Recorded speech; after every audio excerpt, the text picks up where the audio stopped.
To me, Yiddish is the language of love because my grandparents spoke Yiddish, and I was the much adored and much valued first grandchild of my Bubby and Zadie.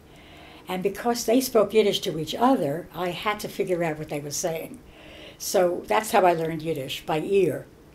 And it was a language of love because they loved me so much, and they were so expressive in their love for me in Yiddish, that I always associate Yiddish with very loving, warm, marvelous grandparents.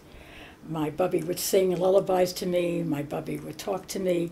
It was always do, do, do. I didn't know about the third person singular. I thought I addressed everybody with do.